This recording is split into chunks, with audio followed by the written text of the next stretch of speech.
Je vous invite à trouver une place pour vous asseoir. On commence ce matin directement. On plonge directement dans l'Évangile selon Marc. L'Évangile selon Marc, un des 4 évangiles. Je m'appelle Jacob, puis je suis vraiment heureux de commencer cette série-là avec vous ce matin. C'est une série que je sais quand est-ce qu'on commence, c'est-à-dire aujourd'hui. Je ne sais pas quand est-ce qu'on va finir. C'est pas arrivé souvent dans l'histoire de notre Église qu'on a pris vraiment notre temps pour aller pas à pas pour explorer un livre dans la Bible. C'est-à-dire, on en a fait toutes sortes. Néhémie, plusieurs. Mais là, cette fois-ci, j'aimerais vraiment qu'on prenne notre temps. Pourquoi aller dans un des 4 évangiles? Pourquoi commencer ça aujourd'hui? Ben, si tu as déjà une relation avec Dieu, okay? Si tu as déjà placé ta confiance en Jésus, ben ça va être de la nourriture pour toi. Parce que une fois que tu découvres Jésus, c'est lui que tu veux, c'est lui que ton cœur recherche. Tu veux l'entendre parler, tu veux voir qu'est-ce qu'il fait, tu veux l'avoir dans ta vie. Si tu n'as pas encore cette relation-là avec Dieu, si tu n'as pas encore là, cette confiance-là en Jésus, mais j'espère que ça va devenir ta nourriture. Parce que la réalité, c'est que on fait tous confiance à quelque chose. On a tous une nourriture en quelque part. C'est-à-dire, il y a quelque chose qu'on s'abreuve à ça, on se nourrit de quelque chose. Ça peut être ta carrière, ça peut être ta famille, ça peut être ton succès ou un projet quelconque ou ta maison. Il y a quelque chose qui est comme, c'est à ça que tu penses quand tu as du temps libre. Okay? C'est là que ton cœur va. Mais le but de faire l'Évangile de Marc, c'est que notre cœur aille puis soit affamé et soit satisfait en allant vers Jésus parce que c'est de lui qu'on a besoin dans notre monde. On est dans un monde fou. Hein? On a remarqué cette semaine encore l'écrasement d'avions avec Jean Lapierre, les attentats à Bruxelles, après ça en Afrique aussi, au Pakistan. Notre monde est fou, puis notre vie est chaotique souvent. Et ce qu'on a besoin, ce n'est pas d'autres activités ou un autre programme. Ce qu'on a besoin, c'est d'une personne qui a vécu dans un monde aussi fou et aussi chaotique, mais qui est resté intègre, équilibré, qui est resté rempli d'amour, près de la vérité. C'est Jésus, cette personne-là. On a besoin de ce guide-là. Ce que j'aime de l'Évangile de Marc, pourquoi j'ai choisi lui plutôt que Matthieu ou Luc ou Jean, il y a 4 évangiles. En fait, il y a un évangile, mais selon ces 4 évangélistes-là. Pourquoi j'ai choisi Marc? Bien, il est court. Je me suis dit, ça ne durera quand même pas 3 ans, notre série, là. C'est 16 chapitres. Marc, c'est le plus simple, c'est le plus court, c'est le plus droit au but, c'est le plus factuel, même, je dirais. C'est un peu comme, c'est ça, c'est moins élaboré que d'autres. Il y a moins de détails, mais ça va vraiment droit au but.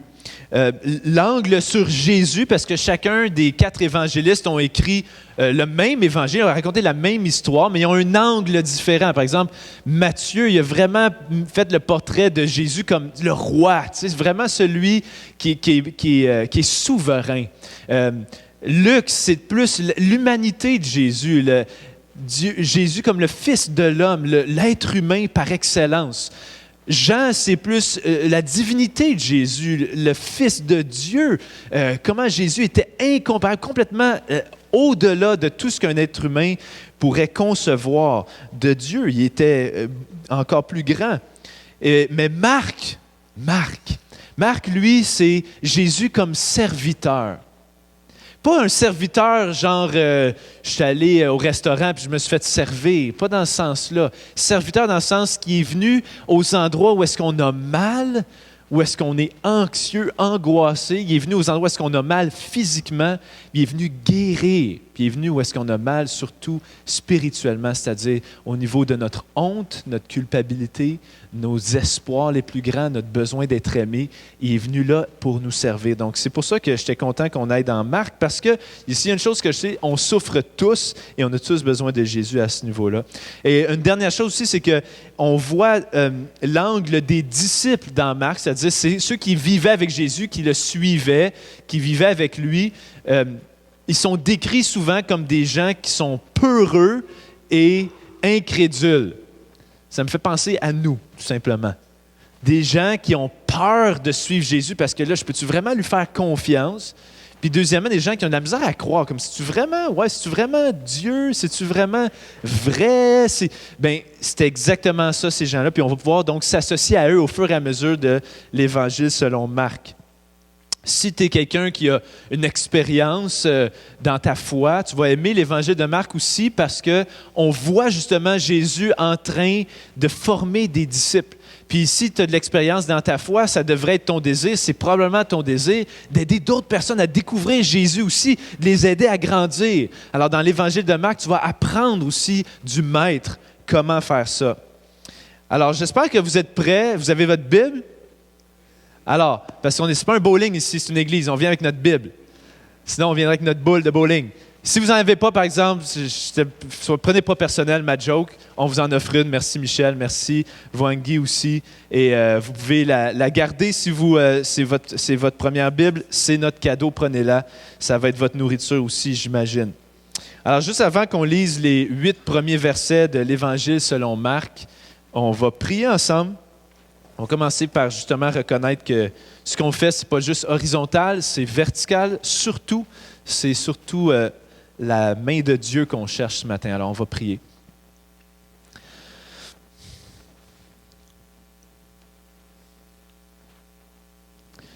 Jésus, on s'arrête ce matin, puis ça fait du bien d'arrêter la course folle, puis juste être assis devant toi.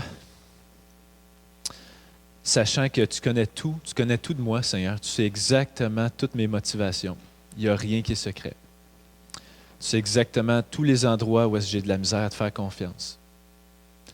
Jésus, tu sais exactement tout ce que tu as toi-même déposé dans mon cœur de rêve, de passion, d'ambition. Les souffrances aussi que je vis. Seigneur, tu connais chacune de nos souffrances ici. C'est qu'on vient devant toi, on te demande de faire quelque chose. On te demande de prendre contrôle. On te demande de nous parler. On te demande de nous guérir. Jésus, on a besoin de toi. Seigneur, on veut vraiment sortir d'ici différent de comment on est rentré, c'est-à-dire on veut sortir nourri, dirigé, guidé. Jésus, tu sais très bien que moi, je ne suis qu'un homme. Je suis très limité, alors je fais confiance à toi pour tout ce que je viens de te demander. Toute notre confiance est en toi. Toi qui es vivant, toi qui es ici. On te remet cette matinée entre tes mains, Jésus, tes bonnes mains puissantes. Amen. Évangile selon Marc, chapitre 1, versets 1 à 8. Voici le commencement de l'évangile de Jésus-Christ, Fils de Dieu, conformément à ce qui est écrit dans les prophètes. Voici, j'envoie mon messager devant toi pour te préparer le chemin. C'est la voix de celui qui crie dans le désert. Préparez le chemin du Seigneur, rendez ses sentiers droits. Jean parut, il baptisait dans le désert et prêchait le baptême de repentance pour le pardon des péchés. Toute la région de Judée et tous les habitants de Jérusalem se rendaient vers lui. Reconnaissant publiquement leurs péchés, ils se faisaient baptiser par lui dans l'eau du Jourdain. Jean portait un vêtement en poil de chameau et une ceinture de cuir autour de la taille. Il se nourrissait, écoutez bien ça, ce n'est pas une erreur de frappe, de sauterelles et de miel sauvage. Il proclamait « Après moi vient celui qui est plus puissant que moi, et je ne suis pas digne de me baisser pour détacher la courroie de ses sandales. Moi, je vous ai baptisé d'eau. Lui, il vous baptisera du Saint-Esprit. » Commencement de l'Évangile. Commence comme ça. Voici le commencement de l'Évangile, de l'histoire de Jésus. Mais tout de suite, on voit que les origines de l'Évangile sont anciennes. Premièrement, une chose qu'il va falloir clarifier dès le départ, mais je vais probablement redire souvent. Qu'est-ce que veut dire évangile? Évangile, c'est le mot grec, évangélion, pour bonne nouvelle. C'est tout simplement ça. C'est une bonne nouvelle. Pas juste une information intéressante. Non, c'était vraiment une bonne nouvelle et ça a rapport avec Jésus. Ça, c'est à la base, qu'est-ce qu'on voit tout de suite. C'est le commencement de la bonne nouvelle de qui? De Jésus-Christ, Fils de Dieu. Un évangile, comme je dis, il y a 4 livres qu'on appelle des évangiles dans la Bible. C'est un type de littérature assez unique. Ce n'est pas une biographie, vraiment. Ce n'est pas non plus juste un exposé historique. Ce n'est pas non plus une réflexion philosophique ou une interprétation, un essai, un traité philosophique. Non, en fait, c'est un évangile, c'est un exposé de la vie de Jésus, mais surtout les éléments essentiels pour connaître qui était Jésus, les faits, ainsi qu'une interprétation de ces faits-là. Donc, on lit des fois des biographies, puis tu fais juste lire les faits. Voici ce qui s'est passé. Mais là, c'est plus que ça. C'est l'histoire avec une interprétation. Et ça représentait quoi exactement, cette histoire-là? Bien sûr, le personnage principal, tout de suite, on le voit, c'est Jésus-Christ. Jésus, le nom Jésus veut dire Dieu sauve, Yeshua en hébreu. Et quand on dit Christ, Christ veut dire être oint, ça veut dire de oint d'huile. C'était ce qu'on faisait au roi à l'époque. Quand quelqu'un devenait roi, on versait de l'huile qui symbolisait la pureté, qui symbolisait d'être consacré. Alors, c'est pour dire Jésus, Dieu sauve, qui est aussi le roi promis, le Messie attendu. Donc, Jésus, tout de suite, est associé à être celui par qui Dieu sauve, le roi, et aussi tout de suite, qu'est-ce que Marc dit? Le Fils de Dieu. Donc, tout de suite, sa divinité est marquée. Et tout le reste de l'Évangile, ça va être pour présenter comment on peut vraiment savoir que Jésus est celui par qui Dieu, le Dieu de l'univers, nous sauve, qu'il est le roi attendu depuis des siècles et qu'il est réellement le Fils de Dieu. Bien, le reste de l'histoire nous présente ce Jésus-là. Et on voit que tout de suite, Marc met quelque chose au clair. Cette bonne nouvelle-là, le commencement de l'Évangile, en fait, a commencé avant la naissance de Jésus. Dans le sens, non, a commencé avec la naissance de Jésus, mais a été préparé d'avance. Préparé par les prophètes. Et tout de suite, c'est ce que Marc dit, conformément à ce qui est écrit dans les prophètes. Et il fait référence à quoi? Il fait référence à la longue lignée, la tradition des prophètes juifs. Les prophètes étaient ceux qui annonçait la parole ou la volonté de Dieu. Et là, ici, Marc, en fait, en cite 2. Il parle des prophètes, il en cite 2, c'est-à-dire Ésaïe 40, verset 3 et Malachie 3, verset 1. C'est important de voir ça parce que ça nous force à réaliser que c'est pas Jésus qui a inventé une nouvelle religion. Okay? Des fois, on a tendance dans notre monde à penser comme ça, comme il y a des religions, puis il y a Jésus qui a fondé une nouvelle religion. Mais Jésus lui-même et tous ceux qui étaient de Jésus voyaient Jésus comme étant accomplissant une longue tradition de prophètes qui avaient annoncé sa venue.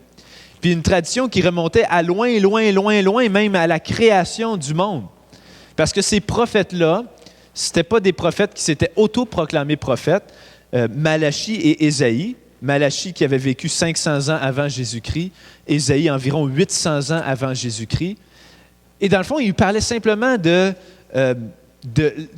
êtres humains. C'est-à-dire que les prophètes étaient en train de dire, le Dieu qui nous a créés, qui a créé la planète, qui a créé l'univers, qui a créé les hommes et les femmes, eh bien, il nous a créés, nous, pour porter son image, pour le représenter, pour qu'on lui ressemble envers toute la création.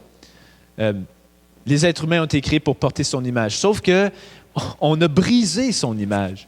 On ne ressemble pas à Dieu. On ne fonctionne pas comme Dieu dans nos relations les uns avec les autres. Et donc, Dieu veut nous sauver. Et les prophètes, ce qu'ils annonçaient dès longtemps, c'est que, la façon que Dieu voulait sauver, c'était en se faisant un peuple. C'est-à-dire, il avait choisi une personne, un couple, Abraham et Sarah. Il leur avait fait une promesse. Il avait dit, je vais vous faire de vous un grand peuple. Vous allez vous bénir toutes les nations. Je vais vous donner un pays. Puis de là, on va recommencer l'humanité si on veut. Sauf que le peuple juif, à travers les siècles, même si ils avaient fini par habiter le pays, avoir un roi, être constitué, avoir tout un temple pour adorer Dieu, mais ils s'éloignaient de Dieu. Et c'est là que Ésaïe, par exemple, avait prophétisé et il avait dit, notre peuple, qui était supposé être le peuple promis ou le peuple élu, le peuple qui allait montrer la voie, eh bien, on est en train de faire l'opposé. On est pire que ceux qui n'ont jamais entendu parler du Dieu de l'univers. Et Ésaïe prophétisait qu'un jour, une nation plus puissante, plus méchante, va venir envahir Jérusalem, va déporter tout le peuple juif et ça va être comme une punition de la part de Dieu. Pas comme, c'est une punition. Et éventuellement, ils vont revenir. Donc, Ésaïe, un des textes qu'il dit, c'est que, justement, dans Ésaïe 43, tout de suite, Marc commence avec ça. On lit « Préparez le chemin », une voix crie dans le désert, « Préparez le chemin de l'Éternel, faites une route bien droite pour notre Dieu dans les endroits arides. » Alors, comment il voyait ça? C'est que Ésaïe, c'était dans une période où est-ce que les rois allaient vers des faux dieux, d'autres dieux. Ils opprimaient les pauvres. Ésaïe annonce l'exil, mais aussi l'espoir lointain de la venue du vrai roi. C'est qu'il dit, il y a une voix qui crie dans le désert, « Préparez le chemin de l'Éternel ». Il parle de faire un chemin, pas comme on trace une ligne dans le sable, là, facile, mais il parle de... Le chemin va être défriché, il va être dessouché, la terre va être aplatie, les collines vont être aplanies, on va boucher les crevasses. C'est beaucoup de travail. Là. Il va y avoir un chemin qui va être fait, puis il va y avoir une voix dans le désert qui va crier ça pour que quand Dieu vient, il y a de la place pour venir, il y a de la place pour passer, pour venir nous sauver. Ésaïe annonçait ça 800 ans avant Jésus-Christ. Malachie, lui qui vivait 300 ans plus tard, avait lui... il y avait du temps qui était passé, c'est-à-dire que le peuple juif avait vraiment été déporté très loin dans ce qu'on appelle l'Irak aujourd'hui. Il était finalement revenu, avait reconstruit la ville qui avait été détruite, reconstruit le temple, mais le peuple commençait à être découragé, ne voulait plus vraiment suivre Dieu, ne croyait pas que ça pouvait être reconstruit. Alors, c'est là que Malachie, lui, à son tour, vient bâtir sur la prophétie de Ésaïe. Et il dit, ce qu'on lit ici, « Voici que j'enverrai dans Malachie 3.1, « Voici que j'enverrai mon messager pour me préparer le chemin. » Puis si on lit dans le verset 2, « Soudain, il entrera dans son temple, le Seigneur que vous cherchez, le messager de l'alliance que vous désirez, le voici qui arrive, dit l'Éternel, le Maître de l'univers. » L'idée de Malachie, c'était que quand la route va être prête, quand le messager dans le désert va avoir dit, « Voici, il s'en vient », eh bien, le Seigneur lui-même va venir. Tout ça pour dire que Marc commence son évangile en disant, c'est pas Jésus qui a inventé tout ça, là. Ça faisait longtemps que ça se préparait, qu'il y aurait un messager qui viendrait annoncer la venue du Seigneur, qui allait réparer le chemin pour qu'il passe. Et là, tout de suite, Marc révèle ses couleurs et dit, je suis convaincu que ce messager-là, qui devait être le précurseur du Messie, bien, c'est nul autre que Jean, qu'on appelle Jean-Baptiste. Jean-Baptiste, qui était le cousin de Jésus, lui-même né d'une mère âgée, stérile, et de son père Zacharie. Jean-Baptiste qui avait, comme on l'a vu, vivait dans le désert, tout un phénomène, et qui, on va voir exactement qu'est-ce qu'il faisait. C'est le saint patron des Québécois, Saint Jean-Baptiste. J'ai fait un petit peu d'histoire pour trouver pourquoi. Je n'ai pas été très satisfait des réponses, mais en gros, la Saint-Jean-Baptiste, c'était une grande fête, c'était au début de l'été, donc c'était comme pour célébrer la fin de l'hiver, on commençait l'été, puis c'est juste devenu vraiment une fête importante qui est devenue la fête nationale finalement. Mais bon, c'est ça, donc on devrait être content de lire sur Jean-Baptiste, parce qu'on est Québécois. Mais qu'est-ce qu'on apprend sur Jean-Baptiste ici, c'est qu'il faisait deux choses, Jean-Baptiste. Il baptisait et il prêchait. Le baptême, c'était quoi? C'était le baptême par immersion dans l'eau. Il plongeait des gens dans l'eau et ils sortaient. Bon. L'autre chose qu'il faisait, c'est qu'il prêchait. Il prêchait, il dénonçait le mal. Il appelait au changement. Ce n'était pas un réformateur social, mais c'était un réformateur qu'on pourrait dire personnel, moral, spirituel. Il dénonçait le mal. Qu'est-ce qu'il y a de si spécial, c'est que le baptême, ce n'était pas nouveau dans le sens que, même si on ne voit pas ça dans l'Ancien Testament, il y avait dans l'Ancien Testament toutes sortes d'occasions où est-ce que la loi pour les Juifs, c'était de se purifier. c'est-à-dire après que tu as été très malade, mais que tu étais guéri, tu allais te laver. Après que tu avais touché un cadavre, je sais que nous, ça ne nous arrive pas souvent, mais c'est sûr que dans une société agricole, ça arrivait plus souvent, tu allais te laver. Pour quand un prêtre devenait prêtre, puis il devait entrer dans le temple, il se lavait. Tous des symboles de se purifier devant Dieu. Et généralement aussi, à l'époque de Jean-Baptiste et un peu avant, c'est pas quelque chose qui était prescrit dans l'Ancien Testament, mais c'était pratiqué par les Juifs, c'est que quand quelqu'un qui n'était pas un Juif voulait devenir Juif, c'est-à-dire quelqu'un voulait devenir un adorateur du Dieu d'Abraham, eh bien, il se faisait baptiser, comme pour montrer que sa vie ancienne était passée, puis maintenant il était dans une nouvelle vie, un nouveau départ, que maintenant il était un adorateur du Dieu d'Abraham et du Dieu des Juifs. Mais la différence avec Jean-Baptiste, alors que ça c'était couramment pratiqué, c'est que lui, il n'appelait pas juste les païens et les non-juifs à se faire baptiser, il appelait les juifs aussi. Il est en train de dire que tout le monde a besoin de changer de vie. Et tout le monde a besoin de se repentir. Le mot repentir veut dire quoi? Simplement changement de pensée. Dans notre Bible, on lit des fois changer d'attitude. L'idée, c'est que c'est un changement de pensée, changement d'attitude qui pousse vers un changement de comportement, changement de vie. Mais ça commence avec un changement d'attitude, un peu comme un 180 degrés. Tu changes ta façon de penser. Et sur quoi est-ce qu'il les appelait à changer de pensée, Jean-Baptiste? On ne voit pas beaucoup le contenu de sa prédication dans Marc, mais ce qu'on voit, c'est que on voit ça dans l'Évangile de Luc un petit peu plus en détail. Je pense que je vous l'ai mis ici. Il leur répondit que ça, c'est le contenu un peu plus de détails que Luc l'explique un peu plus. Voici le genre de choses que Jean disait. Que celui qui a 2 chemises partage avec celui qui n'en a pas. Et que celui qui a de quoi manger fasse de même. Des collecteurs d'impôts vinrent aussi pour se faire baptiser. Et lui dirent, Maître, que devons-nous faire? Il leur répondit, n'exigez rien de plus que ce qui vous a été ordonné. Des soldats aussi lui demandèrent. Donc sûrement que les soldats, ce n'étaient probablement pas des Juifs. Ils étaient pour le gouvernement romain. Et il lui dit, que devons-nous faire? Il leur répondit, ne commettez ni extorsion, ni tort envers personne, et contentez-vous de votre solde. C'est quoi le filon qu'on voit à travers ça un peu? Je n'ai pas compris. L'intégrité. Oui, puis on voit aussi qu'il y a la soif de posséder qui dénonçait aussi. Celui qui a 2 chemises, au lieu de les garder, qui en partage une. Que celui qui a sa solde, le soldat, contente-toi de ta solde, ne cherche pas à en avoir plus. Il y a une question de soif de posséder et de les amener vers une intégrité, une générosité aussi de vie. Je vous avoue que j'ai essayé de réfléchir en me préparant, puis je me suis amusé un petit peu. Si Jean-Baptiste arrivait ici, là, OK, avec les cheveux partout, parce qu'il vit dans le désert, j'imagine qu'il n'y a pas de douche, quoi qu'il y a le Jourdain, il peut se laver dans la rivière, mais en vêtements de poil, OK, déjà là, quoi qu'il y en a à Saint-Jérôme, c'est que ça nous surprendrait peut-être pas, mais mange des sauterelles, bon, ça c'est moins commun. Mais si Jean-Baptiste vivait au Québec en 2016, qu'est-ce qui viendrait nous confronter? OK, c'était confrontant ce que Jean disait. J'ai essayé de m'imaginer son discours aujourd'hui, OK? Mais je pense qu'il dirait à tous les gars, contentez-vous de ce que vous avez.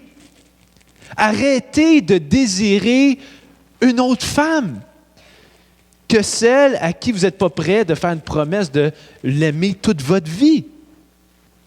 Arrêtez de fuir dans la pornographie. Allez au bout des choses. Qu'est-ce qui vous fait fuir? Parlez-en. Vous valez plus que ça.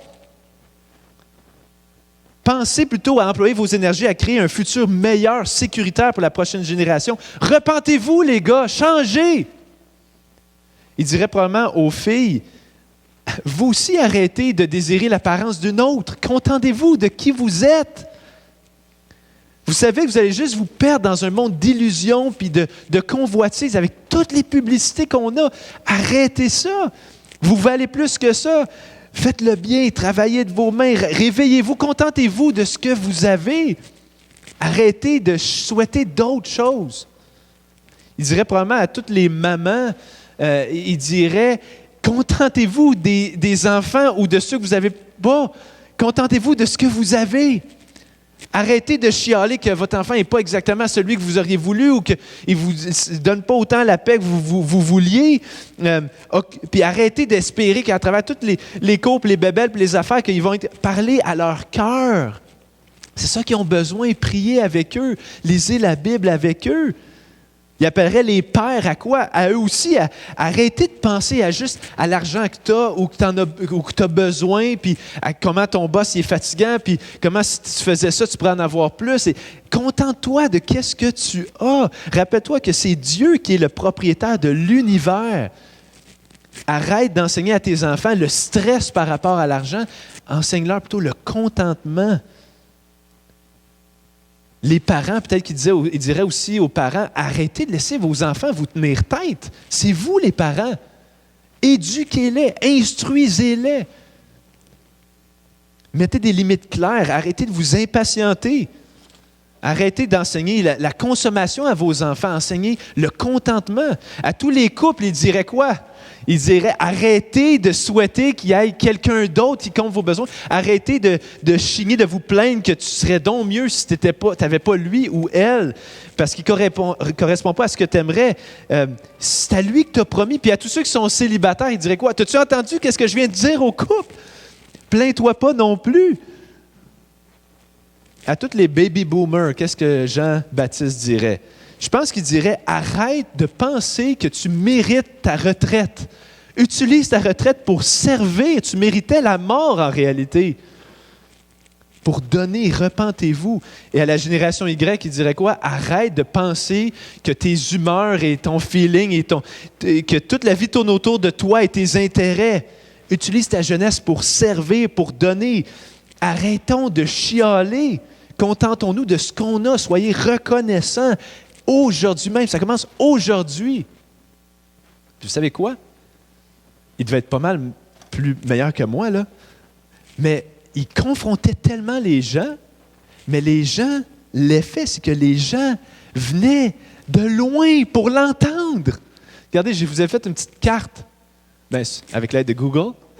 Le point rouge en haut, c'est la rivière du Jourdain. Dans le fond, le petit spot bleu, c'est la mer Morte. La rivière du Jourdain sort de la mer Morte, va jusqu'à la mer de Galilée, ou l'inverse, je ne suis pas sûr. À ma gauche ou à votre droite, dans le fond, c'est la mer Méditerranée. Puis le chemin bleu, c'est le chemin entre le Jourdain et Jérusalem. Savez-vous combien de temps ça prend? À pied? 8h30 de temps.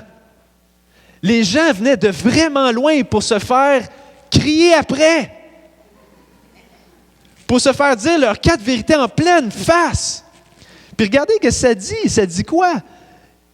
Toute la région de Judée et tous les habitants de Jérusalem se rendaient vers lui. Pas juste ça, ils reconnaissaient publiquement leurs péchés. Tu vois tout ça? C'était pas juste de dire comme nous ici, tu sais, on écoute, mais si je dis, OK, on va commencer à confesser publiquement nos péchés, je ne pense pas qu'il resterait grand monde. Je ne sais pas si je resterais moi non plus, honnêtement. C'est dur de faire ça. Pas juste confesser comment je me sens. C'est ça, on le fait. On est capable, des fois, d'être transparent, de dire qu'est-ce qu'on pense de quelque chose. Des fois, on est même un peu plus transparent. On réussit à dire comment on se sent face à une chose. Mais la transparence d'arriver puis de dire, sais-tu quoi? Je suis tellement honteux. Parce que je sais pertinemment que quand j'ai fait ça ou quand c'était contre ma conscience, c'était mal.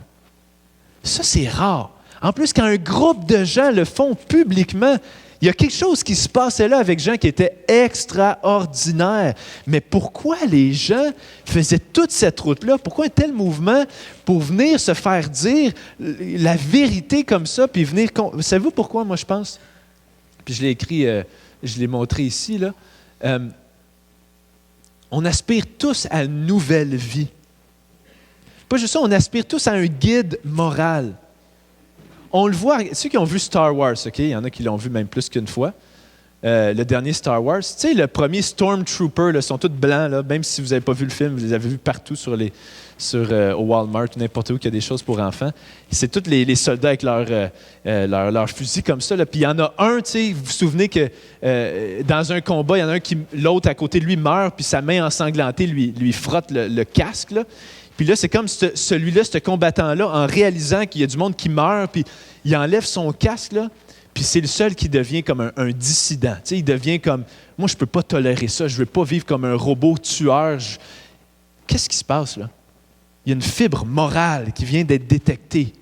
Comme il réalise, moi, j'aurais beau être un bon soldat, j'aurais beau être fité avec ma génération, c'est pas ça que j'aspire. J'aspire à faire ce qui est vraiment juste, ce qui est droit, ce qui est bien. Puis au fond, nous, je crois qu'on aspire tous à ça. On aspire tous à pouvoir être capable de dire, tu sais quoi, je n'ai pas toujours été parfait, mais je cherche à faire ce qui est bien. Je ne voudrais pas juste arriver au bout de ma vie et dire, tu sais, j'étais un bon Québécois, j'ai eu mes bulletins à la fin de l'année, j'ai eu mon travail, finalement, mes enfants, ils n'ont jamais manqué de rien. Non, tu veux plus que juste dire j'ai accompli ce qu'on s'attendait de moi. Tu veux faire ce qui est bien. C'est pour ça qu'on admire les grands leaders moraux comme Martin Luther King Jr. ou Malala, qui a résisté à des gens discriminants au Pakistan. On a des héros québécois aussi. On a le général Dallaire. Je ne sais pas si c'était général, mais en tout cas, Monsieur Dallaire. On a Lucille Teasdale. Qu'est-ce qu'ils ont fait, ces gens? Pourquoi on les admire tant? Vraiment, là. On les admire parce qu'ils étaient droits. Mais Jean-Baptiste, il était droit. Les gens venaient le voir parce qu'il était droit. Puis il disait la vérité. Puis quand on lit qu'il portait un vêtement à poil de chameau, une ceinture de cuir autour de la taille. Il se nourrissait de sauterelles et de miel sauvage. C'est pour ça que ceux qui ont plus d'expérience de vie ont vu des défilés de la Saint-Jean-Baptiste avec un petit bonhomme habillé environ comme ça. Là. Le petit de la Saint-Jean, il fallait toujours qu'il ait les cheveux frisés, parce que Jean-Baptiste avait beaucoup de cheveux, puis il avait un vêtement de poil.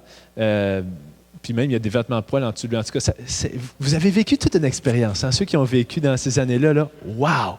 Vraiment, nous, on a juste le bonhomme carnaval, tu sais, ou youpi, mais non, vous avez vécu quelque chose de spécial.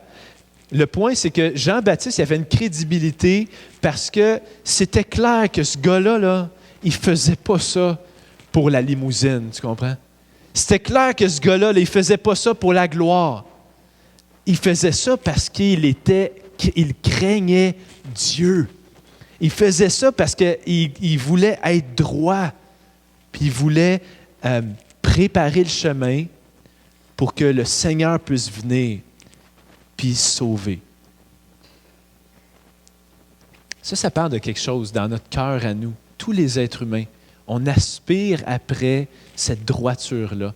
La Bible en parle souvent. Par exemple, dans Romains 2, on lit quelque chose que c'est l'apôtre Paul qui écrit à des Juifs, mais il parle des Juifs et des non-Juifs. Des Juifs qui avaient, dans le fond, eu la Bible depuis longtemps, les non-Juifs qui n'étaient pas connaissants de tout ça. Il dit, quand des non-Juifs qui n'ont pas la loi font naturellement ce que prescrit la loi, ils se tiennent lieu de loi à eux-mêmes, bien qu'ils n'aient pas la loi. Ils montrent, écoutez ça, que l'œuvre de la loi est écrite dans leur cœur, car leur conscience en rend témoignage, et leurs pensées les accusent ou les défendent tour à tour. C'est ce qui paraîtra. Le jour où, conformément à l'Évangile que je prêche, Dieu jugera par Jésus-Christ le comportement secret des hommes. Tu sais, ici, on peut se cacher de bien des choses, on peut porter bien des masques, mais en réalité, dans notre secret, un jour, on va être jugé devant Dieu et il va juger selon la droiture. Et il va juger selon notre conscience et la loi qui est écrite dans notre cœur. Que tu sois chrétien, bouddhiste, musulman, quoi, tu as cette même conscience-là devant le seul et unique Dieu. Et là, ce que Jean était en train de faire, c'est qu'il est en train de donner un guide moral, confronter les gens à est-ce que tu es en train de vraiment vivre selon tes principes profonds? Vraiment, là? Ou est-ce que tu es en train d'être paresseux? Bien, change. Arrête d'être paresseux. Tu vaux plus que ça. Vis selon ce que tu crois profondément. C'était fort ce qu'il les appelait à faire. Puis il y avait la crédibilité pour le faire. Mais pourtant, mon dernier et mon point principal, c'est que pourtant, tout ce que je viens de dire, ce n'était pas le cœur du message de Jean-Baptiste. tout ce qu'on vient de lire, ce n'était pas l'aspect le plus central de ce que Jean-Baptiste voulait transmettre aux gens. Voici c'était quoi son aspect central. Je dis que c'est central parce que ce même verset-là que je vais lire est reproduit dans tous les évangiles et même dans le livre des Actes. C'est-à-dire que souvent, quand on parle de Jean-Baptiste, c'est cette phrase-là qui revient le plus souvent. C'est ça qui mettait l'accent le plus. Ce sur quoi il mettait l'accent le plus. C'était... Oh, on ne l'a pas ici. Et mon point, c'est ce dont on a tous besoin pour être transformés. On aspire tous à une vie morale comme le Stormtrooper dans Star Wars. Mais qu'est-ce que ça nous prend pour être transformés? Voici ce que Jean disait. Jean portait un vêtement en poil de chameau. Non, ça j'ai lu. Au verset 7. Il proclamait. Okay? Voici ce qu'il proclamait. Ça, c'est important. Il dit, « Après moi », tu sais, comme il y a moi, mais il y a après moi, vient celui qui est plus puissant que moi. Et je ne suis pas digne de me baisser pour détacher la courroie de ses sandales. C'est quoi la différence entre lui, entre Jean et celui qui vient? Moi, je vous ai baptisé d'eau, mais lui, il vous baptisera du Saint-Esprit. Pourtant, Jean, il est en train de dire deux choses. Il dit, moi, je suis pas aussi digne et pas aussi puissant que celui qui doit venir. Puis il parle de qui? Bien sûr, il parle de Jésus. Et il est en train. Pourtant, Jean, il était puissant. Okay? Quand du monde font des marches de 8h30 pour venir se faire crier après, puis finalement se faire plonger dans l'eau, puis reconnaître publiquement ses péchés, il faut être puissant pour faire ça. Là, okay? Il faut avoir des paroles puissantes. Il était digne aussi. Il y avait quelque chose de vraiment honorable. Mais pourtant, Jean, il dit, c'est rien à comparer à Jésus. Pourquoi? Parce que moi, je vous baptise d'eau. Regardez ce qu'il est en train de dire. Dis-moi, je vous fais plonger dans l'eau, je vous fais réfléchir à vos vies, je vous fais vous engager moralement à être des meilleures personnes, à vous repentir de vos fautes, à faire des changements drastiques. Je vous pousse à vous engager, mais il reste que c'est quand même juste toi qui fais tout ça. Il dit, ce que Jésus va venir faire, c'est hors catégorie. Le Messie Jésus va venir te baptiser, te plonger, t'immerger dans une relation spirituelle avec Dieu. Ou est-ce que c'est plus juste toi avec ta vie et tes engagements envers la moralité? Non, ça va être toi face à Dieu. Ça va être toi dans une relation intime avec Dieu. Si j'avais une autre heure, on parlerait de c'est quoi le baptême du Saint-Esprit. Mais si parce qu'on en parle beaucoup dans le Nouveau Testament, mais si on reste à Jean-Baptiste, OK? Jean, il disait ça avant qu'il n'ait jamais entendu Jésus dire un seul mot. Il parlait du baptême du Saint-Esprit. Où est-ce qu'il a pris ça? Où est-ce qu'il a pris ça? Jean, lui, il ne lisait pas le Nouveau Testament, il lisait l'Ancien Testament. C'était sa Bible, c'était les prophètes. Ésaïe, Malachie, tous les prophètes. Où est-ce qu'il a vu ça, le baptême du Saint-Esprit? À plusieurs reprises, les prophètes parlaient d'un moment où est-ce que Dieu allait déverser son esprit comme de l'eau. Regardez bien ça. C'est des images fortes. Dans Ésaïe 32, par exemple, Jean avait sûrement lu ce verset-là et connaissait.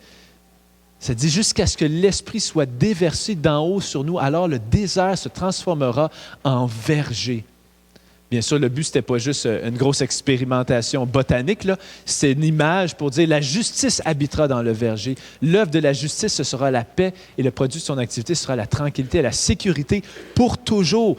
Les prophètes déjà annonçaient un temps où est-ce que l'Esprit de Dieu allait venir, puis de la même façon qu'une terre sèche avec la pluie peut revivre, bien, le Saint-Esprit va venir faire revivre les cœurs des hommes.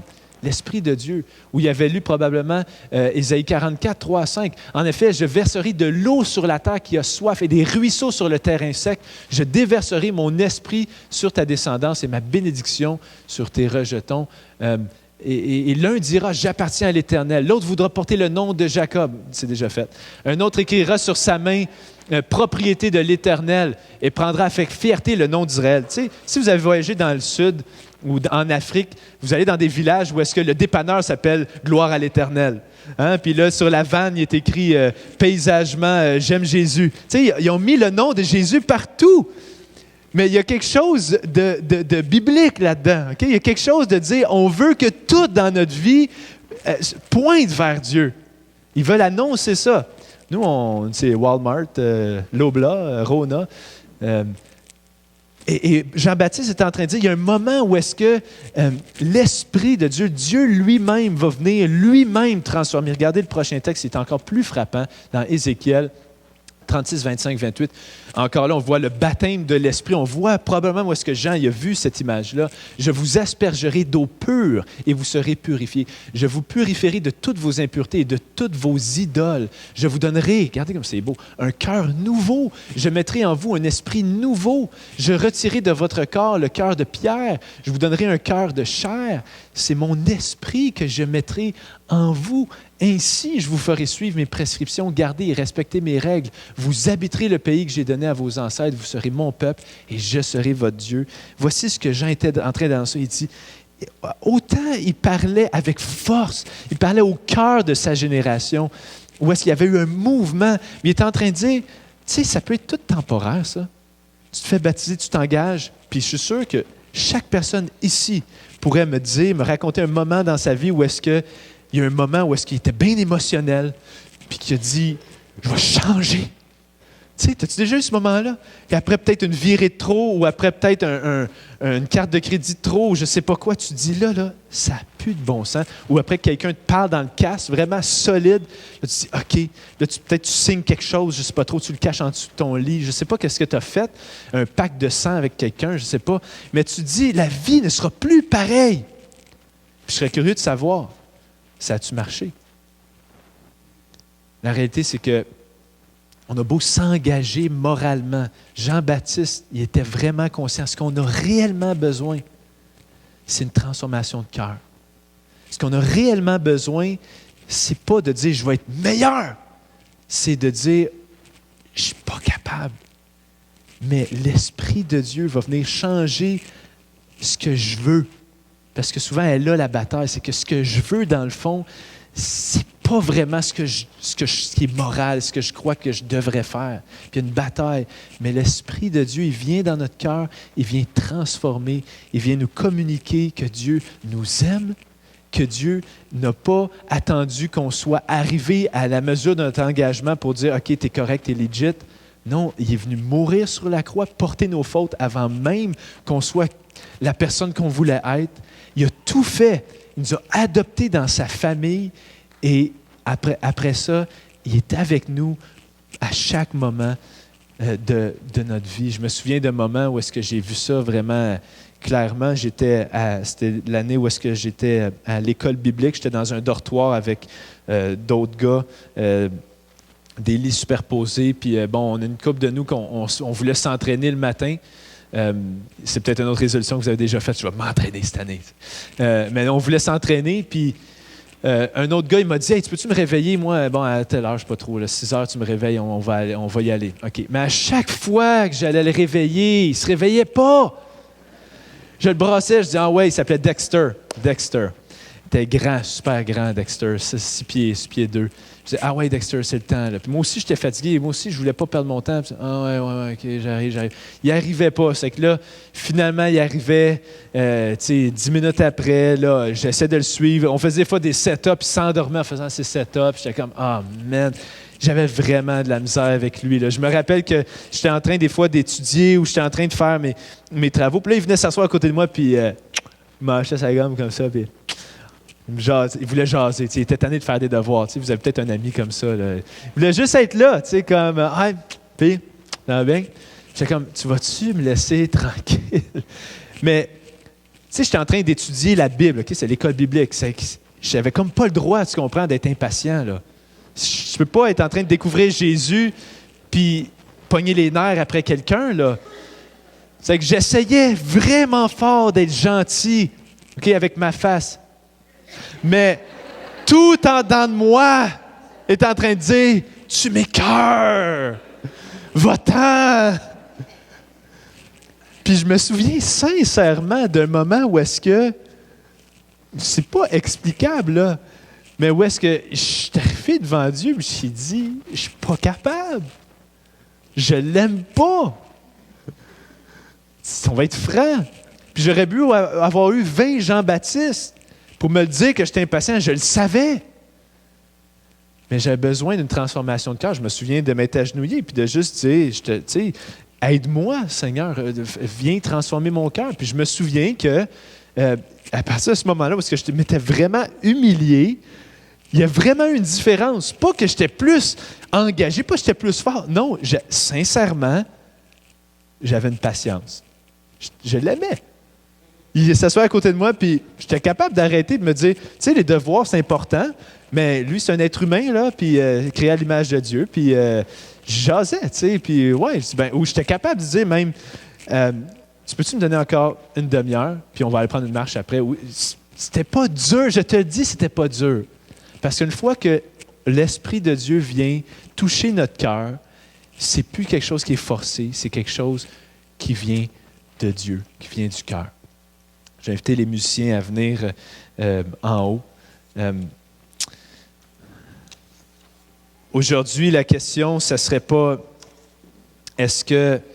je le dis parce qu'au Québec, veut pas, notre expérience avec l'Église est très, très, très teintée de la religion catholique. Même sans le réaliser, souvent on transporte ça avec nous. On n'a pas vraiment de catégorie pour une Église qui est motivée, centrée sur Jésus. C'est qu'on est en train de l'expérimenter ensemble. Mais la réalité, c'est que c'est Ecclésia, suivre Jésus, le découvrir, c'est pas une question d'engagement moral, premièrement. C'est pas une question de dire, OK, tu sais, je veux plus être une mauvaise personne, je veux être une bonne personne maintenant. Non, c'est même pas rien à voir avec ça. C'est plutôt d'arriver de reconnaître, je suis une mauvaise personne, j'y arrive pas, j'ai vraiment besoin de l'Esprit de Dieu, le Saint-Esprit, qui est Dieu lui-même. Je vais finir en vous lisant un texte, OK, dans Jean 14, où est-ce que Jésus, il nous parle justement de c'est qui le Saint-Esprit, parce que si j'avais une heure, comme je disais, je vous aurais parlé un peu plus, c'est qui le Saint-Esprit? C'est quoi le lien entre le Saint-Esprit, Jésus, Dieu, le Père? On va en parler un peu plus la semaine prochaine. Puis le baptême du Saint-Esprit, il y en a qui ont peut-être venu d'une expérience d'église où est-ce que le baptême du Saint-Esprit, c'était une expérience bien spéciale, avec bien des émotions, parler d'autres langues, toutes sortes de choses spéciales. Le baptême de l'Esprit, tel qu'on le voit ici, c'est vraiment une transformation de cœur, où est-ce que Dieu lui-même, il vient le faire, puis où est-ce qu'il t'attache à lui. Puis regardez comment dans Jean 14, au verset 15, vous pouvez y aller avec moi si vous voulez, Jésus lui-même, il nous parle du Saint-Esprit puis de ce que le Saint-Esprit va faire. J'aimerais ça qu'en lisant ça, vous fassiez juste penser vous-même, c'est quoi les choses qu'en ce moment, tu es incapable? Que oui, ça ferait peut-être du bien que quelqu'un vienne te parler dans le blanc des yeux puis te dise ces 4 vérités, puis ouais, ça te sortirait, ça te réveillerait, mais en réalité, tu as besoin d'une transformation de cœur. C'est quoi cet endroit-là? Dans Jean 14, écoutez ça. Il appelle le défenseur au verset 16, Jean 14, 16. C'est Jésus qui dit, « Quant à moi, je prierai le Père, et il vous donnera un autre défenseur afin qu'il reste éternellement avec vous, l'Esprit de la vérité, que le monde ne peut pas accepter parce qu'il ne le voit pas et ne le connaît pas. Mais vous le connaissez, car il reste avec vous et il sera en vous. Je ne vous laisserai pas orphelins. Je reviens vers vous. Encore un peu de temps et le monde ne me verra plus. Mais vous me verrez parce que je vis et que vous vivrez aussi. Ce jour-là, vous saurez que je suis en mon Père, que vous êtes en moi et moi en vous. » Un petit secret, c'est qui le Saint-Esprit? C'est nul autre que l'Esprit de Jésus qui vient vivre en nous. C'est fou, c'est mystérieux, c'est vrai.